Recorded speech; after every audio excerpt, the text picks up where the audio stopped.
Okay, so basics of, I'm a lawyer, so I talk about legal issues. I'm assuming you can see the screen. Howl and protest if you can't.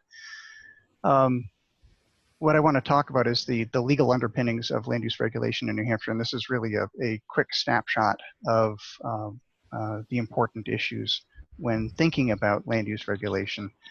And George, what is it that we say? New Hampshire is not a home rule state. Right. Okay. So there's kind of an inside joke between George and me.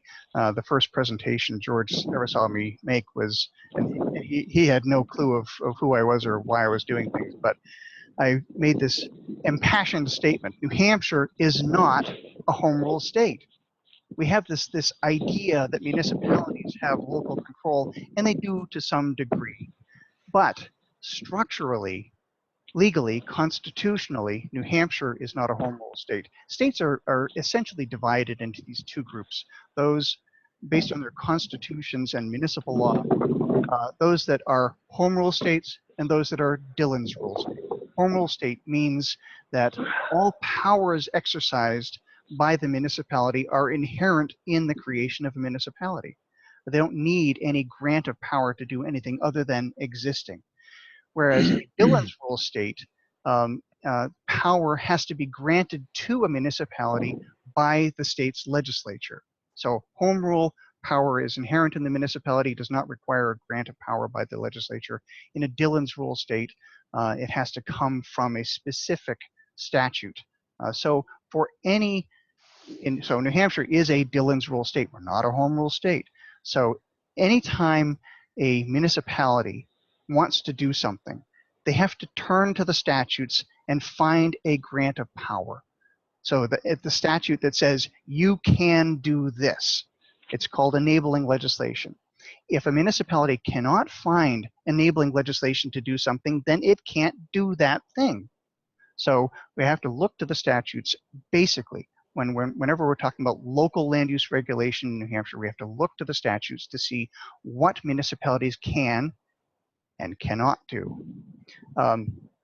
In New Hampshire, the state legislature adopted the Zoning Enabling Act, which enabled municipalities to adopt zoning ordinances at the local level. This was done in 1926. And New Hampshire's act was based upon a model by the US Department of Commerce, the Standard State Zoning Enabling Act. So if you look from one state to the next and you look at their zoning enabling acts, you'll see a lot of similarities because many of them were based upon this 1920s era model of what zoning should be. And for good or for ill, that's the history of it. In New Hampshire, and this was a question really, is zoning, even though zoning was granted as a power to municipalities by the legislature, there are still constitutional questions. One, is it a valid exercise of the government? The New Hampshire Supreme Court decided in 1928 in the case of Sundin versus Rogers that yes, zoning is a valid exercise of what's known as the police power. So it's a power that the state has, and in New Hampshire was giving that power to do this thing to municipalities. But it's not unlimited. The zoning enabling statute has specific constraints in it and has limitations. Part of the limitations are the absences of grants of power. So whenever a municipality is engaging in zoning, it has to look to the statute to say, is this something I can do? Is this something that we can do as an exercise of our municipal authority? So in addition to needing to comply with the statutes, municipalities also have to think more fundamentally about constitutional precepts. Okay, the state says this, but the Constitution says this, and if they're in conflict, then the municipality has a problem. Or if there's some ambiguity, if there's and I'll talk a little bit more about constitutional issues. If there's some ambiguity, municipalities do need to tread a little bit carefully. That said, there are limitations, but there's also a lot of freedom. The way the New Hampshire Zoning Enabling Act is written, it includes this thing called innovative land use controls. And this is New Hampshire RSA, which is Revised Statutes Annotated, 67421. It has a list of things in that statute. And it says, things like, flexible and discretionary zoning, phased development, inclusionary zoning. It has this list of things, and it says that it may include, but is not limited to that list. So that list is really just a category of things. So a municipality could do something like inclusionary zoning or flexible zoning, and I have these things, transfer development rights, cluster development. Those are all specifically listed. What about form-based codes? And which is really the new thing. If you're looking at what the city of Dover is doing, Portsmouth has done it, the town of Lancaster has also done it. They've all done form-based codes, but it's not specifically listed as an innovative land use control, yet they've used that power because this list of things has created a class or a class of things. And if you come up with something that is like that class, then it is deemed to be included. That's why I say not listed, but okay. When it comes to housing, the freedom that municipalities have to do really innovative zoning, creative things, is part of the solution to housing affordability, but it's also part of the problem. So municipalities can be creative both in being progressive or in restrictive, and we'll get into that a little more. Coming to the Constitution now, and I'm focusing here on the US Constitution, but the New Hampshire Constitution has analogous sections in it. Really important in the regulation of land is the takings clause of the US Constitution in the Fifth Amendment. And this is it's the very last clause in the Fifth Amendment. It says, nor shall private property be taken for public use without just compensation. What that means is the government can't take private property for its use, for public use, without paying the property owner. Now, it doesn't say land, it says private property. So it's more than just land. We think of takings as the physical occupation of private land by the government. But it's much more than that. So it's any interest in property, whether it is the right to do something on your property, and which is the issue of zoning, or intellectual property, copyright, trademark, patents. Those are all sorts of properties that are protected by the takings clause of the US Constitution. There are lots of challenges. So when someone is upset about something that the government has done with regard to their land, they'll say, it's a taking of private property, you can't do that. And a lot of people will litigate those sorts of actions. But for the most part, those claims are not sustained because it's really hard to demonstrate a taking. And for the most part, it's really easy for the government, whether it's the US government or a state government or a county or a municipality, it's really easy for them to defend what they've done because of the way we look at constitutional principles. For the most part, most governmental actions are governed by what's known as the rational basis test, which is a really easy test for the government to meet. In other cases, however, next point, equal protection. In other cases, you're looking at a higher level of scrutiny. So the government has a higher burden to meet in order to demonstrate that it is doing the right thing, or that what it's doing is consistent with the Constitution. So under equal protection, which is really one of the bases of discrimination claims. So Brown versus the Board of Education, which overruled in 1954, the US Supreme Court overruled the separate but equal principle in public education. So you could say, well, as long as they're equal, blacks and whites can be educated separately. And the court said, no, it's not. This is a violation of equal protection. Similar principles apply to the use of land. And this is what's known as intermediate scrutiny. That is, the regulation has to be substantially related to an important governmental objective. And then we also come into things like freedom of speech and freedom of religion, which are affected by zoning. So we have both the Constitution and we have some statutes as well that have been adopted by Congress that protect the exercise of religion or of speech.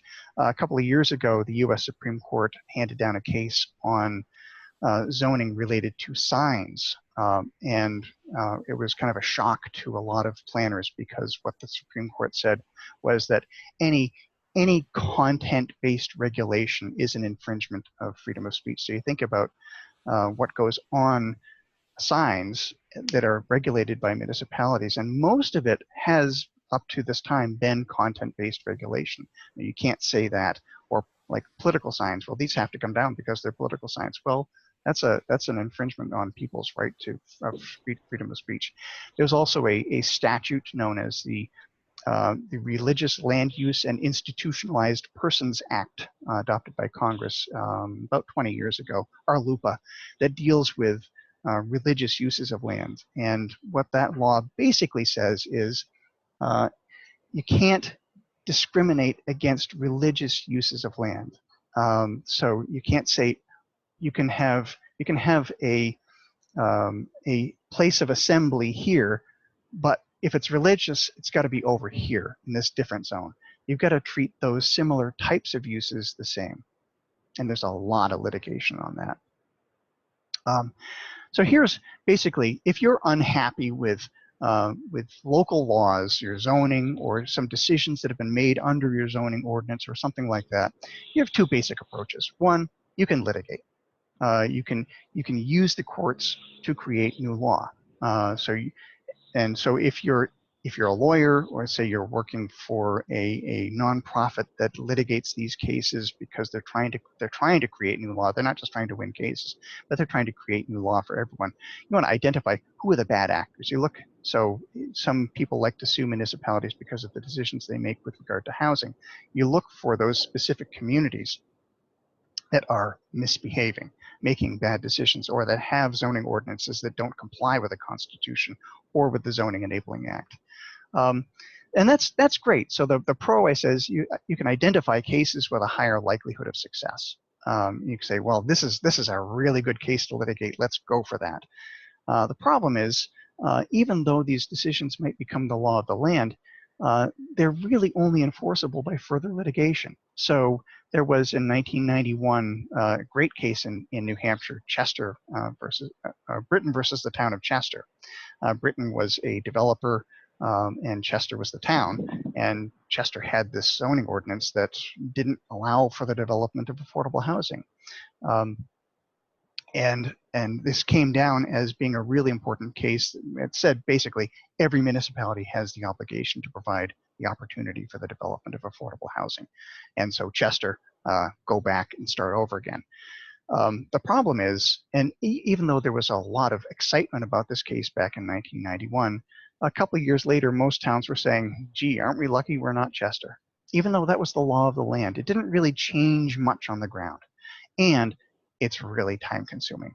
The Chester litigation from start to end took 12 years. The developer first went to the town of Chester in 1979. I get my math right? Yeah, 1979. And the case was finally decided by the New Hampshire Supreme Court in 1991.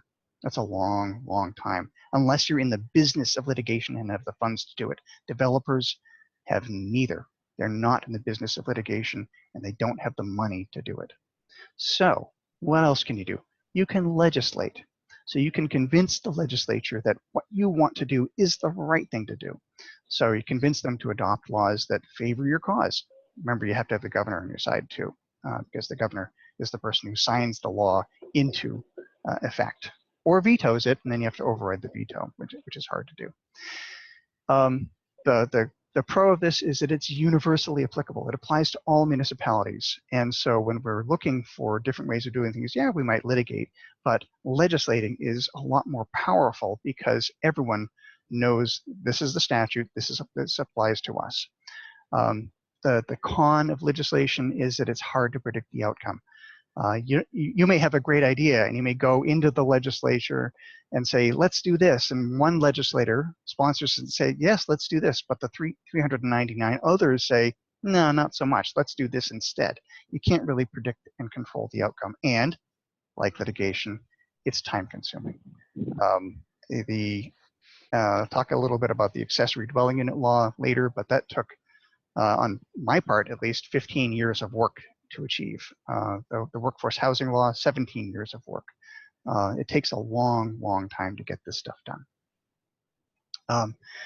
Now, a couple of approaches to statutes, and this gets to how we look at municipalities. There are some really good, I talked about the bad actors, there are some really good actors. There are some municipalities that are really trying hard to promote the development of workforce and affordable housing.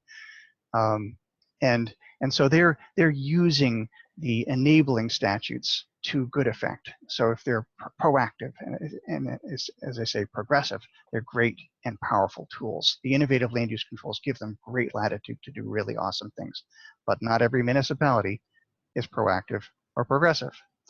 So we look to the legislature also to compel municipalities. You must do this. So we have this, we're not a home rule state. We have this tradition of local control, but there are some things that are frankly just too important to be left to municipalities. In certain communities too, where there's not a lot of political will to do something, that is, the voters aren't necessarily willing to do something, but the political leaders say, well, we could do this. They turn to Concord and say, if you adopt this law, you're going to force us to do what we want to do. And then the leaders can turn to the voters and say, well, Concord is making us do this, so we have to do it. It is a useful crutch. So here are some enabling tools for municipalities to use. Zoning is optional. There's, I think, 19 municipalities in New Hampshire that don't have zoning.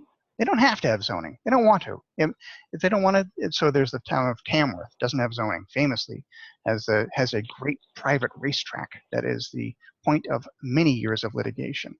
But it got built because Tamworth didn't have the zoning to stop it. If they had adopted zoning, then they would have maybe been able to stop it.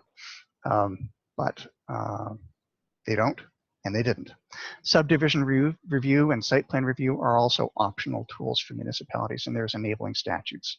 All of the innovative land use controls, which is really a subspecies of zoning, is also enabling,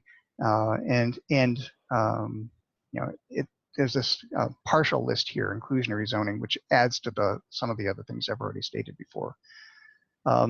TIF districts, tax increment financing districts. In one of the Strongtown readings that I think you were supplied with, the 8 things that municipalities can do, I think the very last one talks about value taxing.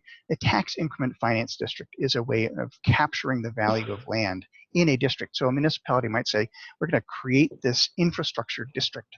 We're going to build the infrastructure, and then developers, if you build it, they will come. The developers will come and they'll build things. They'll build, industrial or commercial uses of land, which will add value to the tax base, and then that added value is used to pay down the cost of the infrastructure improvements that the municipality has made. That's a TIF district in short.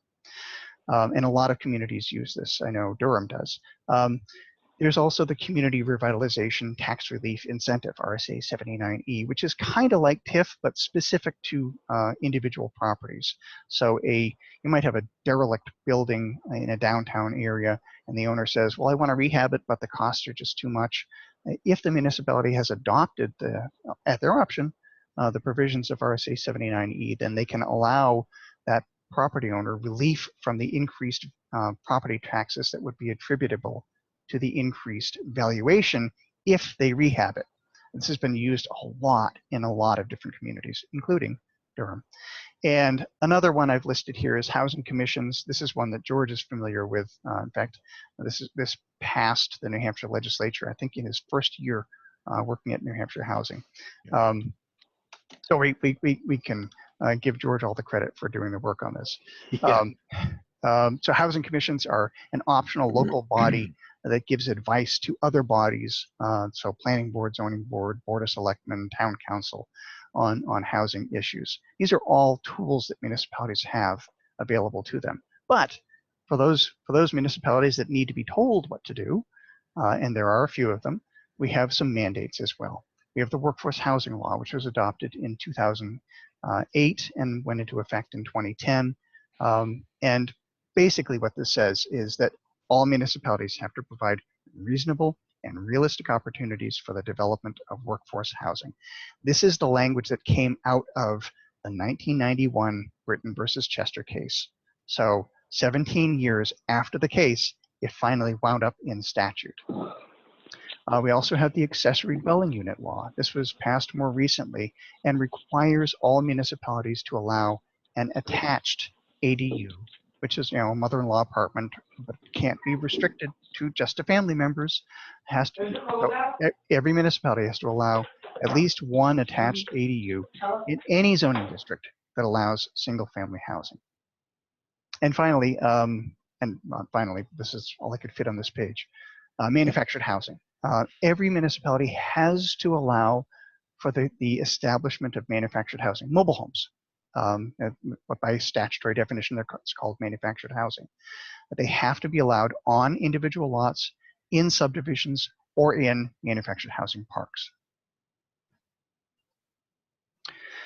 I'm coming to the end of my portion of this and just want to note that, like so many things, the New Hampshire legislature is in limbo, as is all of the legislation that has been currently before it. And there are a couple of really important bills on housing and housing development that came out of a task force that the governor convened last year. The task force came up with a report that was issued the end of October of last year. And these two bills came forward as a result of that. House Bill 1629, which has already passed the House, would require municipalities to provide the same incentives for workforce housing as they might apply for age-restricted housing, elderly housing, if you will.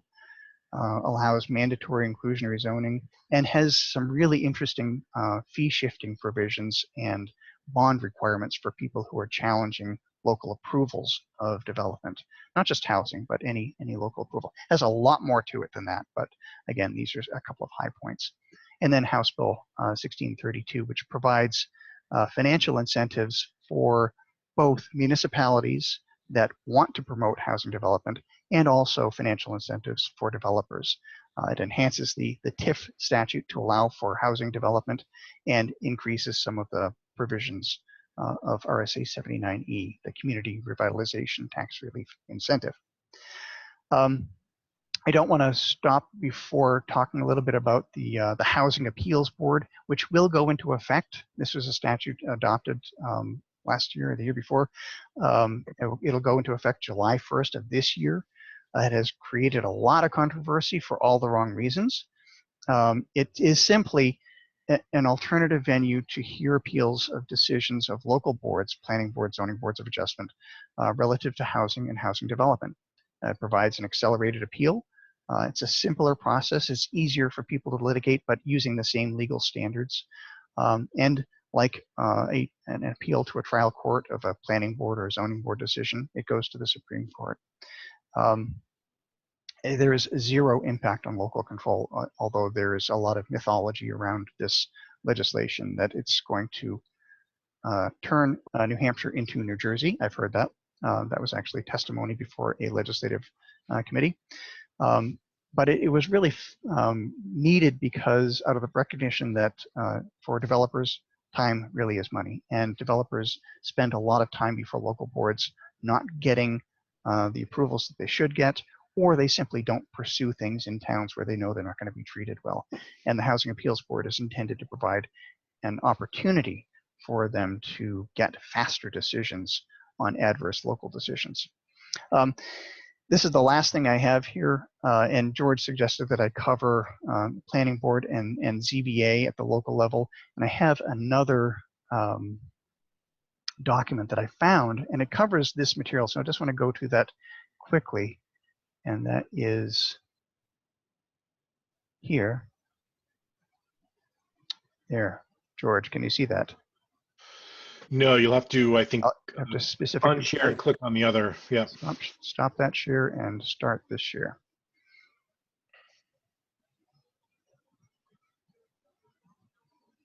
There we go. Yep. Got it now? Okay. So this is a document that I'll give to Mary. It's something I did. Actually, George, you recommended I do this back in 2012, I think. And I forget what it was for, but it just gives a real short outline of these different things. Master plan is adopted by the planning board, not by town meeting, and it is an advisory document only. It's only a guide. It's supposed to embody a town's vision of what it wants to be X years hence, and no specific time period.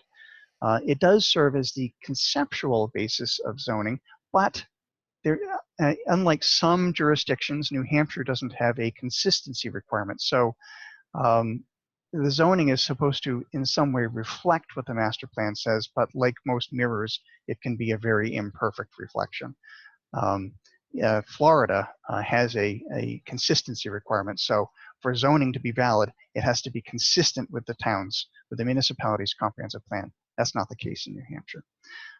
Subdivision regulations, again, I said this governs the division of land into parcels. This is a power that can be taken by the legislature, given to municipalities. If the municipality wants to exercise it, they create a planning board and say, here, planning board, you have this power. And this is where a lot of the action is, as well as in site plan regulations, which is like subdivision regulations, except it deals with non-residential uses of property, as well as multifamily development. And then the zoning ordinance, which is where so much of our litigation occurs, deals with the regulation of the use of property.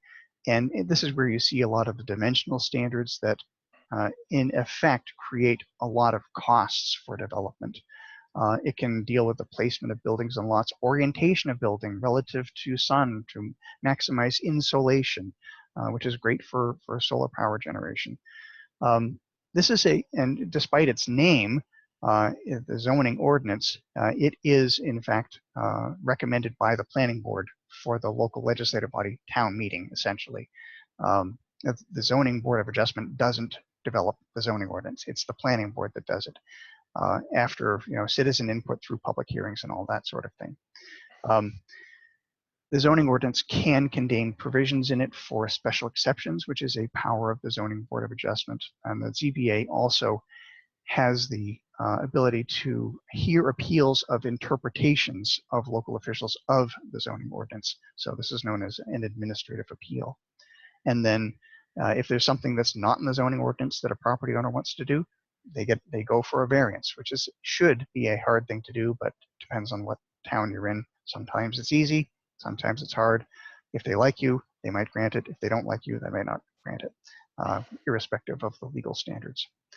But the last line I have there, regarding the ZBA, brings us back to the Constitution. Variance is a zoning ordinance's constitutional relief valve to prevent an uncompensated regulatory taking. That is, a taking of private property by the government through regulation by preventing someone from doing something on their land. Hard to prove, but an essential element of the zoning ordinance. With that, I will stop and turn it over to Heather.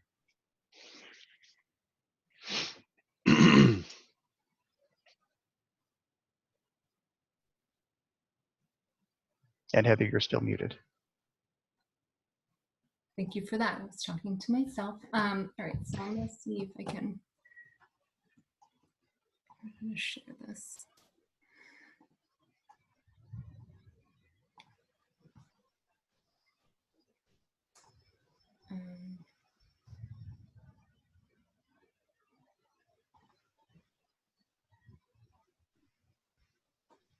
You guys seeing anything? Yes, we can. Yep. Okay. All right, so I started doing this presentation and I was listing a lot of data sources and information about that. And then I showed it to George and I think he fell asleep on the other end. And so I actually rejiggered. And so what I did was I compiled a packet that I'll share with Mary. And so in that packet, there's going to be a lot more detail about data sources, how the data sources are kind of broken out, a little bit about sample size and margin of error. And then I've included some maps and geographic areas of how some of this data is broken out and compiled. So such as like labor market areas, the regional planning commission areas, and NECTAs. And so might be a helpful tool to reference, but I didn't want to put all of that in here because unless you're a pretty big data geek like me, you'll probably find it a little boring. So what I did do was I took some of the data that we compile and showed some of the charts and graphs that we use in presentations that George uses a lot in his advocacy work. And then it'll be a good segue for him to kind of talk about what he does and how he does it. And I'm sure he'll speak a little bit to some of the data points and how he integrates that into advocacy. So just a very high level list of data sources. We use the US Census Bureau for a lot. We use the decennial census and the American Community Survey. The Office of Strategic Initiatives is another really good source of data. They have their own survey that they do, which is at the municipal level, and it tells information about permits. They also do forecasts and population estimates. And so there's a lot of really good data on their website. And again, I've put their websites and links all on a separate packet that I'll send to Mary. New Hampshire Employment Security, we use their data and compiled that internally. US Bureau of Labor Statistics is another good source that we use. And then I've listed us as a data source because we take a lot of data from many other sources and compile it, and we have data available on our website for public access, such as purchase price and real estate market data, our residential rental cost survey that we do every year, which is actually currently underway. The UNH Survey Center conducts that for us. There's studies on our website. We had in 2018, in August of 2018, a feasibility study, which was really interesting to see if affordable housing could actually be built. And so we used a baseline of $300,000 to see if it was actually feasible economically to build a home for under $300,000. And in the study, they looked at stick-built and panelized systems as well as modular systems. And again, there's a lot of different variables with land costs, but as far as actually building a home for under 300, the study actually says it can be done. And so it's a really interesting resource of information. And again, surveys. So we do our rental cost survey. We've done a couple of other surveys to see who lives in the low income housing tax credit units to debunk some myths that people had with residents of those units. And that was an interesting study. And so there's always new information going up on our website. We also release a housing market report 3 times a year, and soon we'll be starting a housing market snapshot, which will be coming out more frequently than that, starting next week. So those are some of the high-level data sources. And then I'm going to jump into some of the data. And so this is purchase price. And so this data is from a group called Warren Group. And so we get this information from them, and it's deed-based. And so they compile this information and send it to us, and then we go through and do a deep analysis of the information and clean it up and compile it by certain geographies. And so you're looking at the town of Durham. And so in this chart, we're showing the median purchase price for all homes, which is the blue line, existing homes, which is the gold line, and new homes, which is the red line. But you won't see a red line because in Durham, the sample size is not big enough to show a median of new homes. It was, I think it varied year to year, but it was pretty much under, I think this past year under 20. So we did not show it. But for the preliminary number for 2019 for this data, the median purchase price for an existing home and all homes was around $385,000. This is just showing purchase price. So this is just New Hampshire, just comparing Durham to the state of New Hampshire. So for all homes and existing homes for the state of New Hampshire, the median purchase price is around $270,000. And for new homes built and purchased, the median was around $410,000. So that was purchase price based on deed information. We also compile MLS information. So that's properties that are listed on the multiple listing service. And we use this information because a lot of times first-time home buyers or people that are looking to buy a home, they are going through a listing service, they're going through a realtor. And so we also take this data and we clean it up and we take out anything that is of interval ownership. So timeshares, we remove those. We remove anything that looks like it's a seasonal type camp or cottage that can't be lived in year round. We remove multifamily properties, mobile and manufactured homes, and commercial and industrial properties are not included in this. So we really just want to get down to what is on the market that somebody could buy for a home and live in there year round. And so this is an important chart, and we use this one a lot to show what has been going on in the market, you know, in the past, I don't know, 10, 15 years.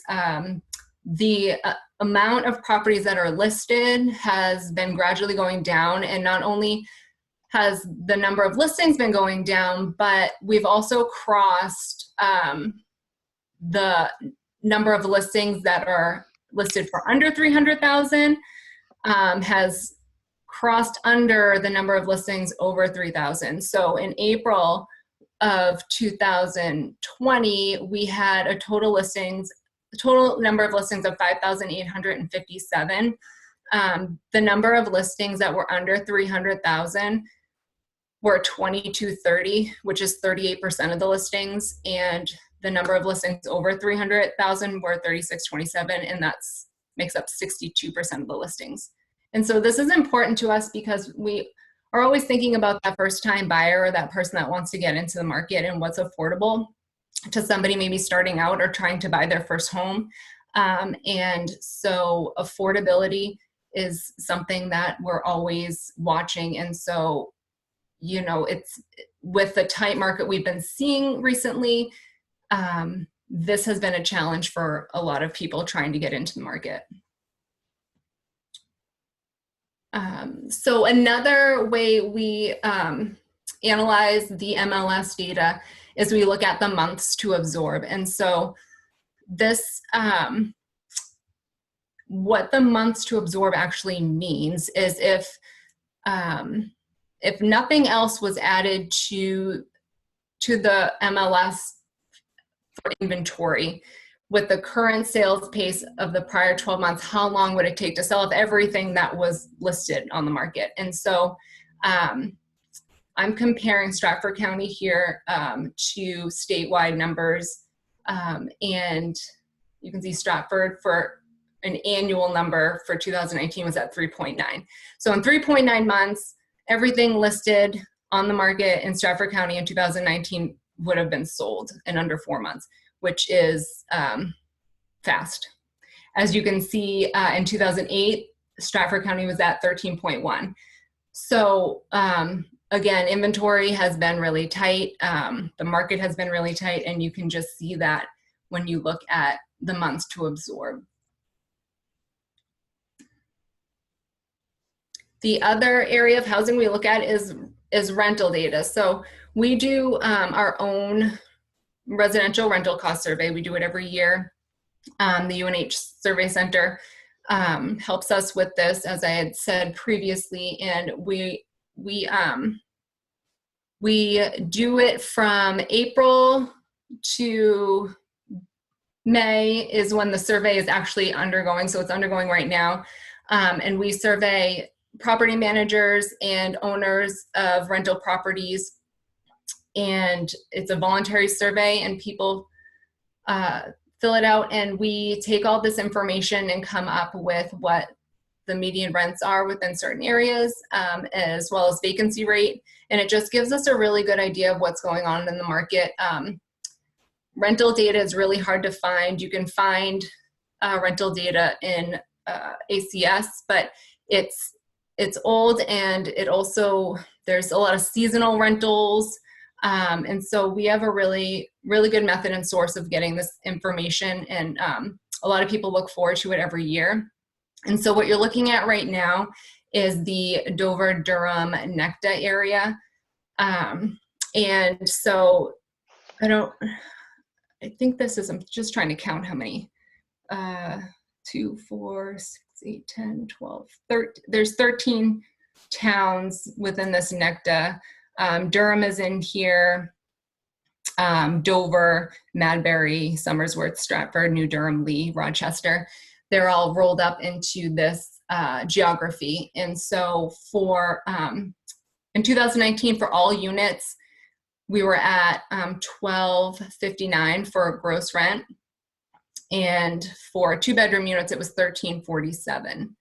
And you can just see that from inception, from 2000, I'm sure even prior to that, it's just been gradually going up. We haven't seen a dip in rents. They've always continued to climb, and it looks like in the past couple of years, it's actually spiked up a little bit in this NECTA area. Vacancy rate, so this is for the same area, the Dover-Durham NECTA area.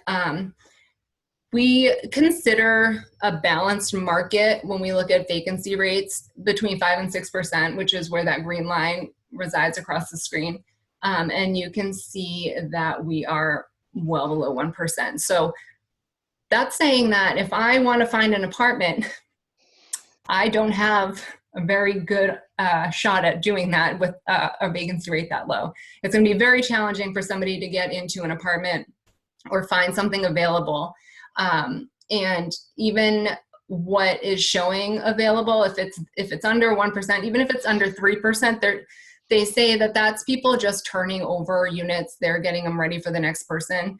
You know, changing out carpets, putting some paint on the walls, and it's rented. So this shows, again, adds to the tight market, whether it be ownership or rental, and also impacts affordability. Supply and demand comes into play. You know, if people are having 20, 30, 100 people applying for one apartment, they're like, I can probably charge more money for this. And so that all comes into play as far as affordability goes. And then just to put it in perspective and give it some context, the US for a vacancy rate is around 7%, and for the Northeast is around 5%. So New Hampshire is very low vacancy. So it's a very challenging and competitive market for housing. So some other information that we compile, this is part of our demographic data that we have. This is from the American Community Survey. I took income characteristics for Durham, and this is showing the segments of what people have for household income for owners versus renter. And you can see to the median household income for all housing units, and then owner and renter. And so you can see that there's about 100 an $11,000 difference between the renter and owner median household income. And the blue lines up here in this bar chart are the owner-occupied housing units by household income grouping. And so you can see that the majority of homeowners are making between 100 and upwards of 150,000 annually. And so again, this plays into affordability, who can afford to live in this community, who's living in this community. And it just is a good tool to look at to see the makeup of a town or city. And George uses this type of information a lot to do his advocacy work. Another piece of information that we pay a lot of close attention to is building permits. When we think about the tight market for home ownership and for rental, there's a lot of factors that play into that, and one is we're not producing enough housing units.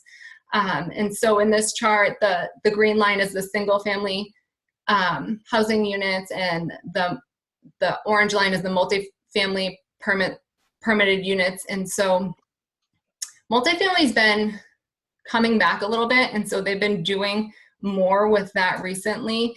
The single family permits have not really come back much since the recession. As you can see, that big blue line in the middle that says recession in red. That was when everything dropped off back in at the end of 2007 into June of 2009. And we've never rebounded to where we were at the levels we were at prior to that. And so we're just not producing enough housing units. And there's a lot of reasons why, and there's impediments to adequate housing development, and George can get into that a little bit more.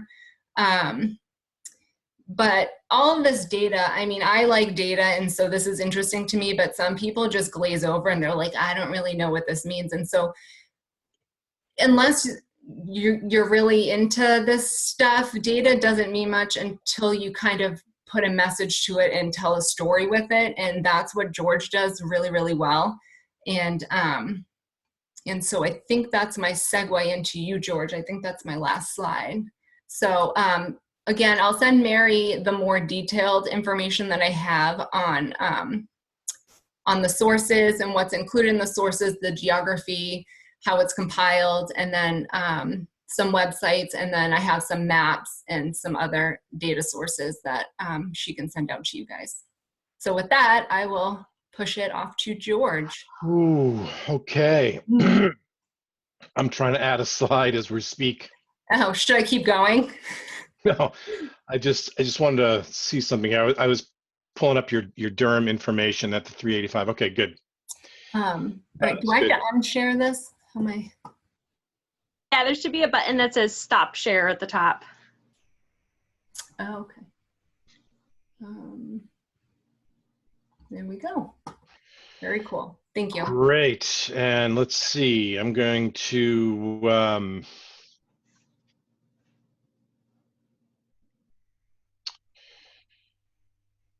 whoa. Let me just try to share. I have so much to share. Okay. I think that should be it. Do you see a title slide? No, you don't. Yes. Yes, we do. Okay. Great. So I've lost my preview screen, and I'm going to just be. It worked while you guys weren't here. Okay.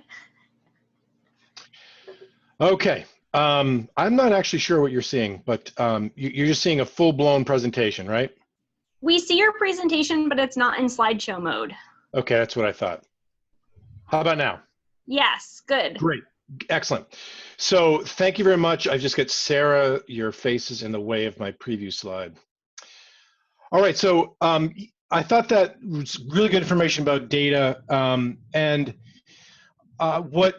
I think, Heather articulated really well in terms of data can be a good introduction to conversations with people, because I think people often want to see, what do the numbers say? What are the numbers telling us? And I think, as Heather really pointed out well, there's issues of what's the data set I'm using, how old it is, the margin of error. And I think that's really important. And I think it gets to an important thing about the work of, I think, education and advocacy is that, you know, we've got to do more than just sort of present information. We need to connect the dots and really talk about, as we like to say, you know, who is workforce housing as opposed to what, and what the data says. And so this next slide, I just saw this at a webinar, or heard this at a webinar I was at. Malcolm Gladwell is someone that, he's an author. He's kind of a very interesting thinker and writer about human dynamics. And one of the things that he sort of said there is the key to good decision making is not knowledge, it's understanding. And we're swimming in the former and we're lacking in the latter. And it was on a webinar that was about housing land value analysis just the other day. And I bring that up because data fits into this, where we can have a whole lot of knowledge. We can talk about, you know, it looks like the median purchase price of a home in Durham seems to fit. And, you know, here's this number of homes that were sold last month. But that's just sort of some knowledge. It's not really understanding about, well, who needs it? What's that mean in terms of the market and the people we're serving? And it's just a lot deeper. And that's the importance of being able to take all the information you have, whether it's data, the research, and trying to put it together into what does it mean for how I feel about it and how do others feel about it. So I wanted to start with that, and then just reiterate a couple of things that what New Hampshire Housing does. Heather has talked about the studies and reports that we provide. The world that I'm in, along with Ben, at different levels, is that housing advocacy and technical assistance. You probably heard Sarah talk about the Municipal Technical Assistance Grant Program.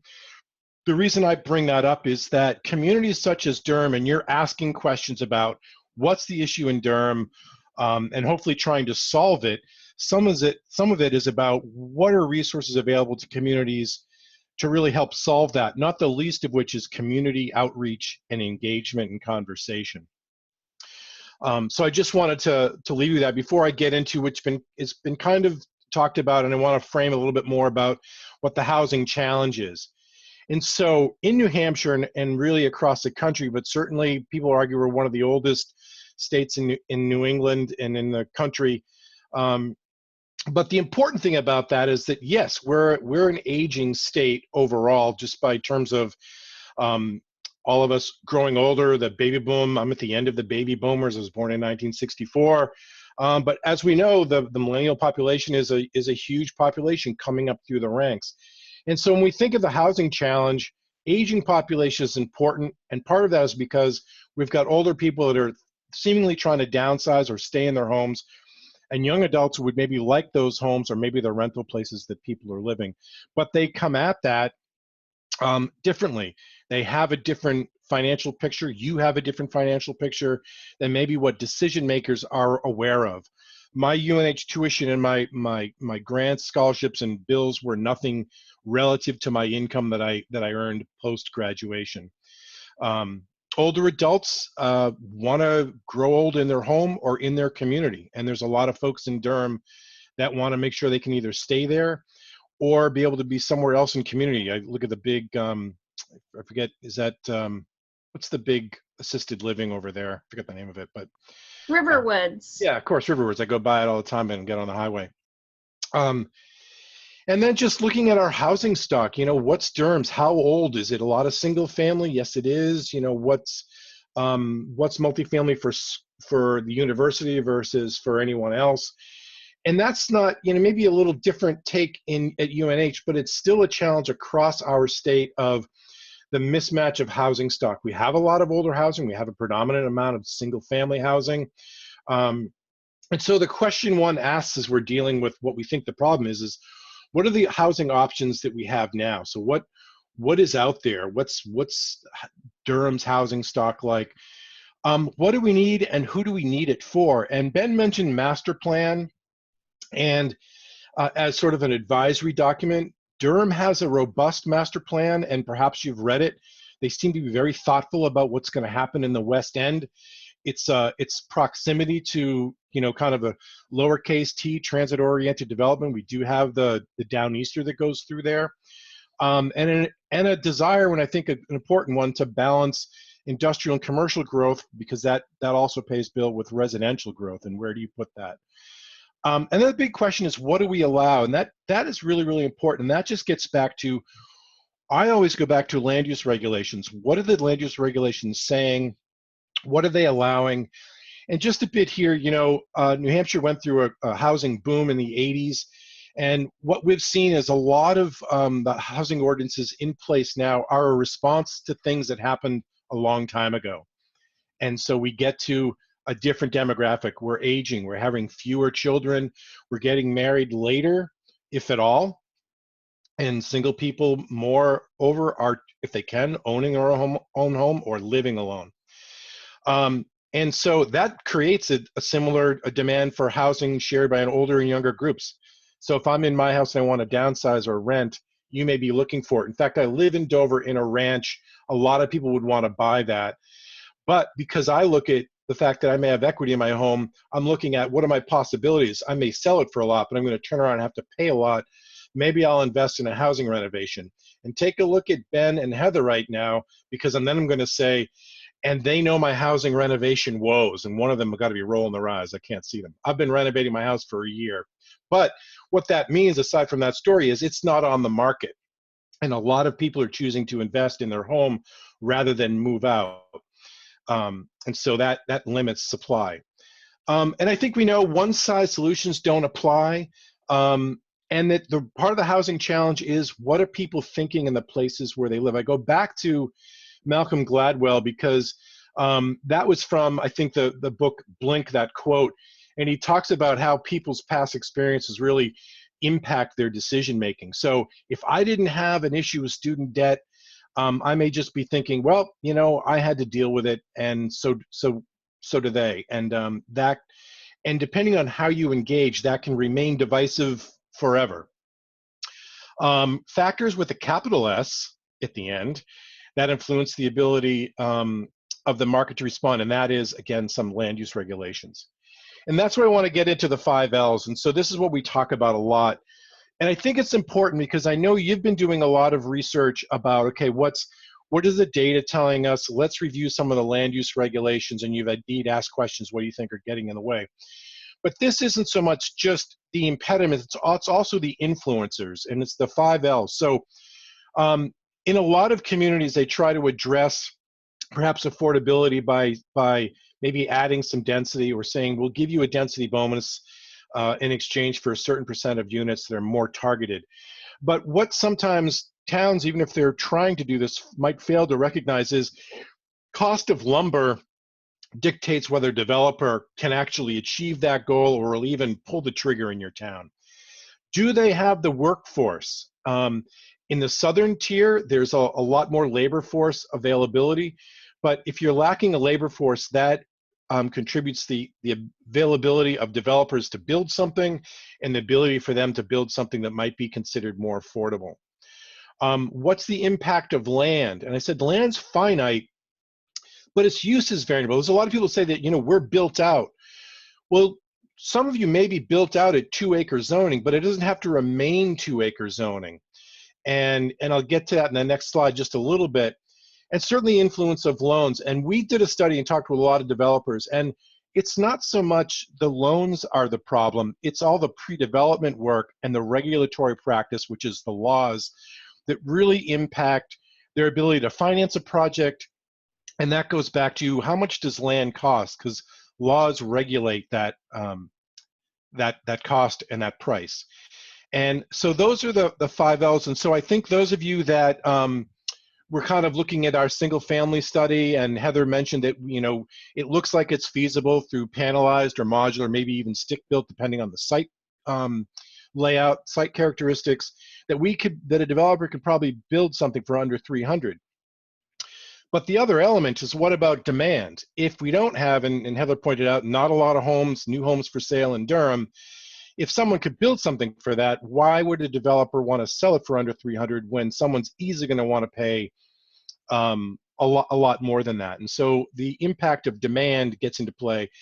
And when we talk about our low inventory of housing, especially those under 300,000, and the same thing with vacancy rate, you can sort of see that economics 101 coming into play. And I will say with that, because a lot of folks would say, you know, it's a free market, and the housing market should be able to sort of take care of itself. But let's not forget that housing, like other things, is a regulated market, and that laws, regulatory practices really has a significant influence on just what things cost and what can be done, and whether a developer will even come to your town. So that's, you know, what's missing. So I think of Durham and other places, and I don't try to oversimplify things, but often the conversation is, you know, our town needs more senior housing because we're aging. Our town needs this, or why can't we build this here? And I think the important thing is, say, those are all interesting comments to explore, but a town doesn't necessarily, unless they get into a public-private partnership, builds it. They allow for it to be done. So the question we have for Durham and other communities is, what's missing? And so this is when we superimpose, you know, millennials don't want to buy a house, right? They want to rent. And I say that for Sarah, and of course, as we kind of discover and look at this, you know, humans are humans. We start out, we may need to rent, we may be with our college friends, and then as life goes on, that becomes not as much fun as it was, and we either have a significant other or not, and want to find some other options. And so what's missing? And if you're a fan of strong towns, and I know there's some reading that Sarah has given you, and we talked about the 8 immutable laws, or the 8 things you can do, and then the 5 immutable laws of affordable housing. You know, the very basic thing is just allow to build incrementally up and incrementally out. And that missing middle is kind of a way to look at that. New Hampshire, New England, and the country has really, really embraced single-family detached, and even subsidized it by giving you a credit on your tax. You can write off your interest, and so that's an interesting subsidy. And while I may not know what any of you want to live in, you may want to have a duplex because that's what's going to get you to your next phase, or maybe a townhouse, and then maybe you'll move into single family or not. And what should be in there somewhere is attached and detached accessory dwelling units. And not only from a perspective from what do you want, but as a homeowner, I'm restricted with what I can do with my property if it's all single family zoned. And that gets to you know, lot size and requirements there that might not allow me to do maybe a duplex or maybe a detached accessory dwelling unit. And all those impact affordability and availability of housing. So addressing the challenge, and this is what you folks are really trying to get at. Ben talked about the role of the planning board, the zoning board, and what's done locally. The reason why New Hampshire Housing really years ago decided to really ramp up its housing awareness program was that we knew that people needed to understand the relationship between land use regulations and housing supply, and that's impact on affordability.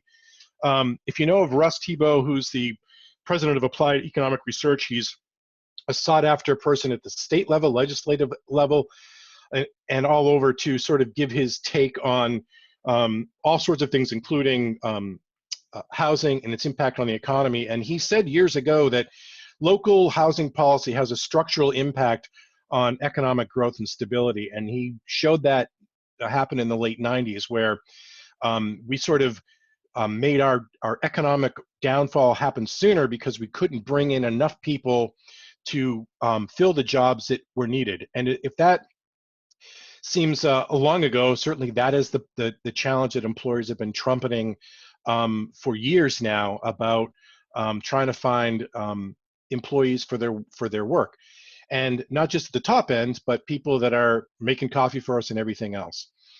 And so in there in that local efforts, I just want to say again about the grants and technical assistance. We provide technical assistance. The housing coalitions are also really instrumental in trying to just keep the conversation going. As Ben talked about, 17 years, 20 years to get things done. That's not, that's kind of the norm. And as we found in places like Bedford, you can make some headway and then they kind of pull the rug out from underneath you, because you still got to always be checking in and making sure people feel good about development that's happening. Addressing the challenge, zoning change is huge, that regulatory process and approvals process. And then Ben mentioned a lot about what's happening at the state level to really help remove barriers. And so Heather mentioned, I use data. I didn't want to sort of hit again a lot of the data slides, but she talked about the income characteristics. I did a presentation, I've done a lot of these, but I was in the southwestern part of the state, and what I was trying to show, and that graph is what she showed you earlier. The blue is owner-occupied housing units, and then renter-occupied in the goldenrod. And so I wanted to make a point to people that you can take your own experience, but let's take a look at what the numbers say. Owner-occupied, if you look at the blue bar in there, or the blue horizontal bar, owner-occupied, that's the median income of an owner-occupied property in Cheshire County.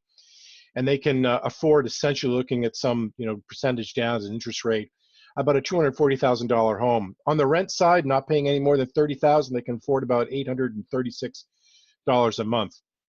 And so that was trying to just put it out there that if we're trying to think about not overpaying, but I also add that goldenrod horizontal about, what's the reality? And so a significant percentage of people are paying more than 30% on their rent and utilities.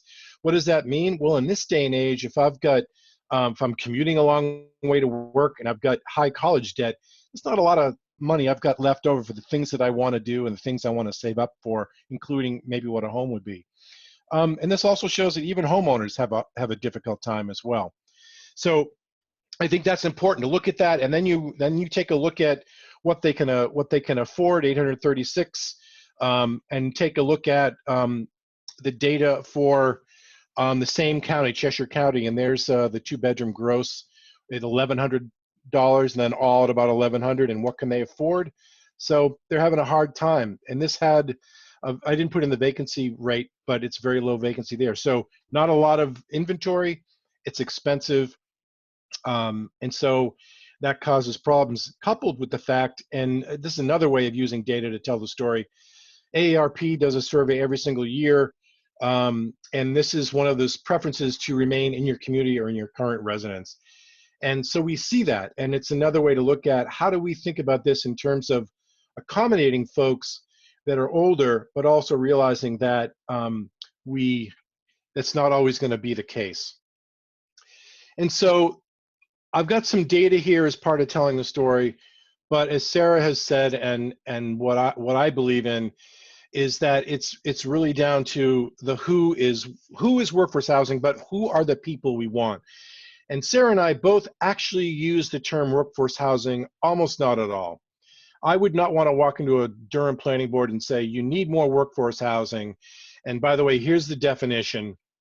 And because we lose sight of what's the pain points in Durham, who we trying to welcome in, who we trying to keep. And as an anecdote, I'll say that, I was in a community not too long ago who said they had a real concern over their aging population and their ability to afford to live there. And I asked a series of questions that got me some interesting answers. Well, can someone subdivide their property? Well, we've got 2-acre zoning. Could they build an accessory dwelling unit? And this was before the law came in. Well, no, we don't allow accessory dwelling units or rental to be developed. And so I would say, well, do you know where these people want to go and what their options are? Getting back to this AARP slide, if people want to live in their community, if not in their residence, if they can't afford to live there, what are the choices? And it really came to the point that they were causing their own problems through the regulatory constraints for serving the population they were so concerned about. And so that's just to say that oftentimes we need skilled people and people that can engage with others to just have the conversation, to understand where we're coming from, so that it's more than just knowledge we have, it's understanding of the interrelationship between the people, their housing needs and wants, the economics of development, can that even be done? And so on. And so community engagement is a huge piece. Here's a thing from Sarah's Pelham Housing Workshop.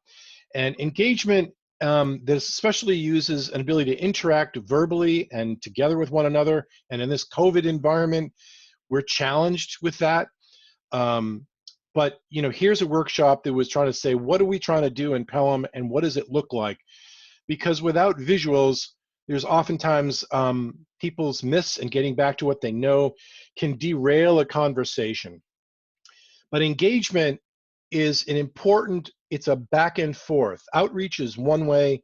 Engagement is, I'm going to sit down and talk with you or a group of people, and I'm not going to turn on my advocacy, I'm going to turn on my listening skills and really try to figure out where you come from. Because I think in this advocacy world and trying to change zoning, the biggest pitfall is ourselves in either the wonkiness of our terminology or that we're not really listening to the people and trying to meet them where they are. And that's a tall order, and that's why things take a long time. So if you haven't seen it, Molly Donovan, UNH Cooperative Extension, this is one of her planning charts, outreach and engagement. And so that previous slide was a charrette that I was mentioning. That's another way of engaging people. And then this is sort of saying who we want to connect with. And I think this is important because a lot of communities and people that are advocates get it wrong. They look at a certain small group of people and they put forward something and then it just kind of blows up. And that can happen. Peterborough is a great example, did some great work, but things got a little derailed in recent years, and now they're back to square one, trying to, who do we want to engage with? Who are we leaving out? Because certainly people feel a little bit slighted.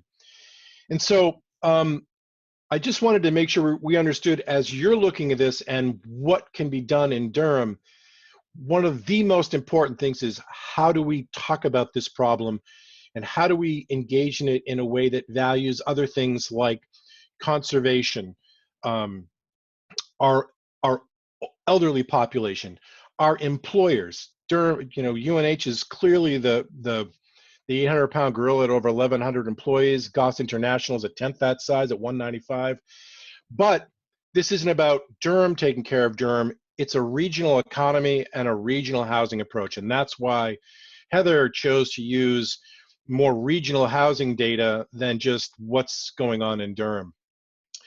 But what is going on in Durham? So again, folks have asked the question, you know, what do you think of some of the challenges in Durham? And I want to make sure I get, I just need to look at slide. It's never going to happen. So what is happening in Durham? If anyone's looked at the zoning ordinances, this is just part of the table of uses, I think, is where I was at here. And if you take a look down there, so this is just the residential zones, not the business district or the research. And you take a look and say, okay, senior housing is permitted, senior housing duplex, senior housing multi-unit is, but if you look above that circle, you can't do that for just a regular residence. Why? Now, there's some real concerns over student housing and what students want.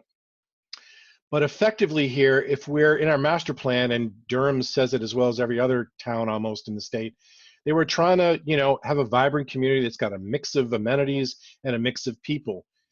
So this isn't going to be a very effective way at getting at all of that. And just so you know what senior housing is, it's this whole 55 years of age or 62 years of age. And you know, I guess in some level, I would say there's nothing wrong with some of that. But this gets back to things that we need to know as people that are in the housing advocacy and education world, is that I take my house, I guess it's technically workforce housing, although this is the problem with terms. It wasn't built as such. It just happened to be built 30 years ago, so it became something affordable to me with a moderate income. But it also had in it parents of kids that then they grew old.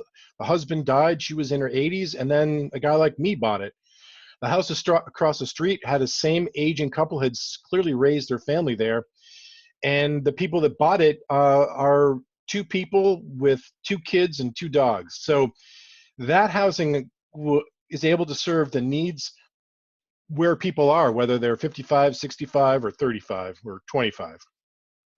And I think that's a helpful thing to understand, which is why when we talk about this, it's really important to talk about people and not housing, because you could call my house workforce housing and elicit a whole lot of issues that don't really come with a house that's just simply on a small lot and it's 1,100 square feet. And so I just wanted to, I think I'm near the end and we're over time, I think, is that Heather mentioned Durham, and the median purchase price of the home was $385,000. If you look at, this is the workforce housing law shown in terms of what it means from median area income. And if you look, if I can put my cursor on there, $364,000 would be the maximum affordable price.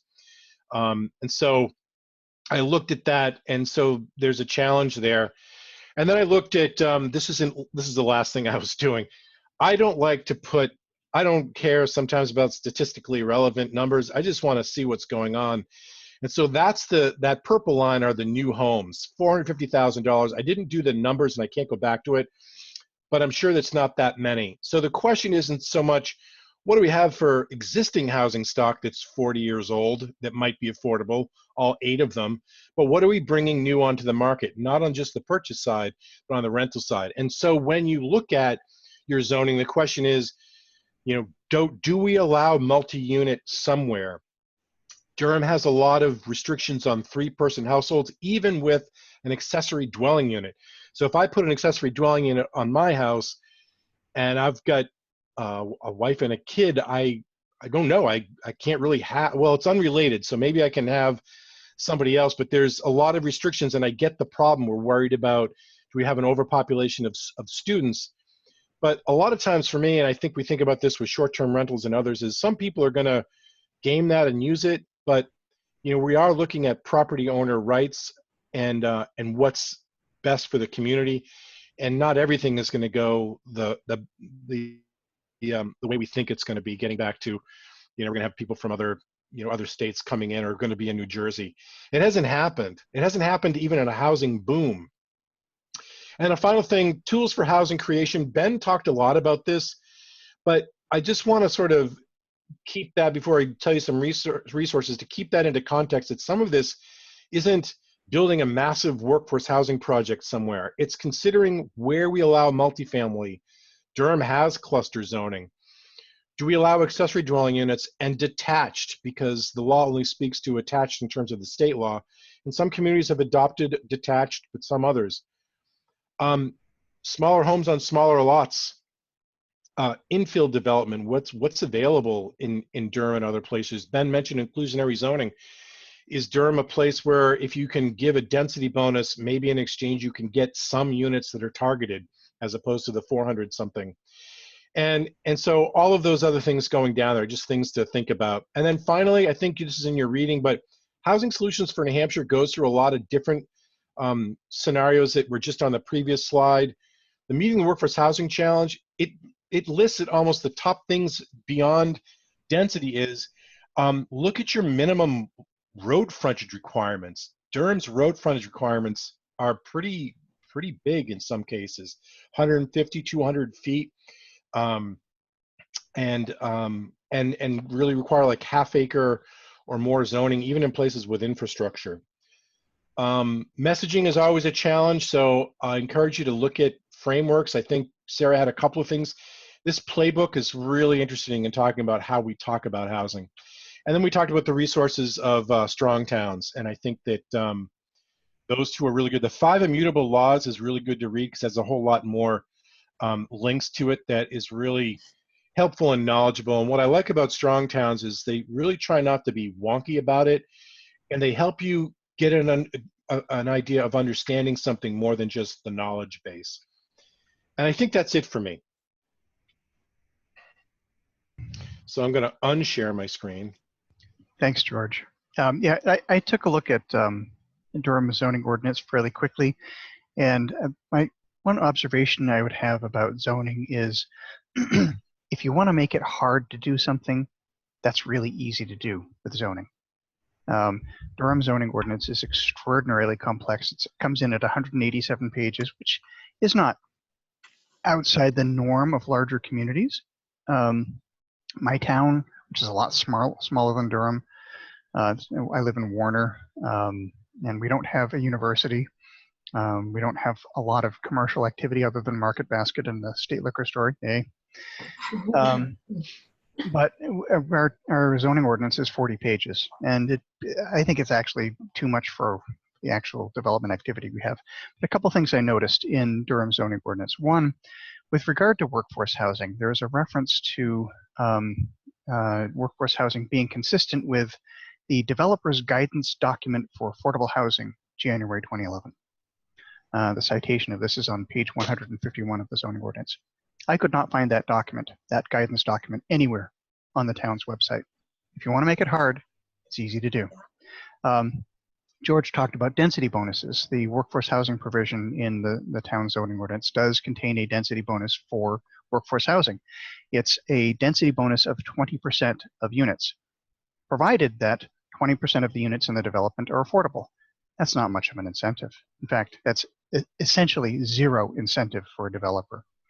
And George also talked about lot sizes. If you look at the dimensional standards in Durham's zoning ordinance, there are a few districts that have smaller lot sizes, 5,000 square feet. That's roughly 1/8 of an acre, it's a pretty small lot size. That's good. Probably water and sewer. You would need it for that kind of lot size. But those are lot sizes that are available only in the Church Hill, Courthouse, Coe's Corner, and Central Business District districts in the zoning ordinance. And those, when you look at the geographic scope of Durham, those are essentially microscopic districts, and they're already built out. There's not a lot of development opportunity there. And there are further limitations on what you can do in those districts. Those are the places where you can do multifamily if you can find a lot that hasn't been developed or that is actually affordable for some sort of purchase.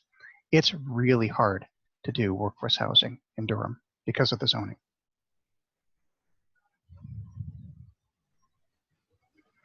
So questions. Mary, where do you want to go with this? Well, I would love any students that have questions to give them the opportunity. So if you guys want to pipe in and ask questions, I guess I just might start, Ben, well, first of all, thank you very, very much, all of you guys. I mean, the students wanted to hear from the experts, and I feel like, boy, they heard from the experts with all 4 of you. So thank you so much for that. But Ben, you kind of finished here with, I mean, it was great progression of what you presented, and then Ben, you came back around to, zoning. It's almost impossible to do it in Durham with the way the zoning is. So I know one of the things the students want to know is, like, what areas should they really be focused on to make an impact? So if we could, right, you guys, is that the kind of thing? Okay, they're shaking their heads. And then I'll let them ask some questions, if you guys still have a little bit of time.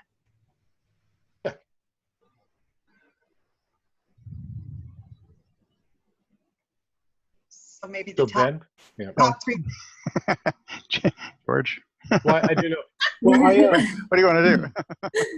Well, I think I kind of go back to, I would want to look back and say, why in the residential units do you allow something that we know is attractive to more than just people that are 55 and above?